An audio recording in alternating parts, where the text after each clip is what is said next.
మరలా జ్ఞాపకం చేస్తున్నా, ఇంట్లో పరిస్థితులు బాలేదో, బిడ్డలకు స్కూల్కి ఫీజు కట్టలేదో, ఇంటి రెంట్ కట్టలేదో, ఇంట్లో తినడానికి ఏమీ లేదో, భార్య అల్లాడిపోతుంది, బిడ్డలు అల్లాడిపోతున్నారు. కానీ ఆ భర్త ఏం చేస్తున్నాడు తెలుసా? దున్నపోతులాగా పడుకుంటున్నాడు. అరే, ఇంట్లో కష్టం వచ్చి పడింది, పట్టించుకోడు. తినడానికి లేదో, పట్టించుకోడు. బిడ్డల భవిష్యత్తు బజార్న పడబోతుంది, పట్టించుకోడు.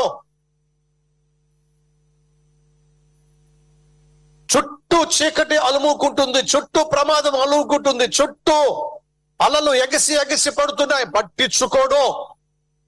ఈరోజు మనలో అలాంటి వాళ్ళు లేరా? బాధ్యత లేని వాళ్ళు. ఇంట్లో పరిస్థితి బాగోకపోయినా, ఇంటి బయట పరిస్థితులు బాగోకపోయినా, ఉద్యోగం సమస్యలో ఉన్నా, ఆర్థికంగా చిక్కిపోతున్నా, అప్పులు తీరకపోతున్నా, పూట గడవకపోతున్నా, కూతురు పెళ్లి కాకపోతున్నా, కొడుకు చదువు ఆగిపోతున్నా పట్టించుకోరు. అలాంటి భర్తలు మన మధ్య లేరా? అలాంటి భార్యలు మన మధ్య లేరా? లెక్క చేయనే చేయరు. ఎవరు వీళ్ళు? దేవునికి దూరంగా వెళ్ళిపోతున్న వాళ్ళు, దేవుని ప్రేమను నిర్లక్ష్యం చేసి ఇష్టం వచ్చినట్టుగా జీవించేవాళ్ళు.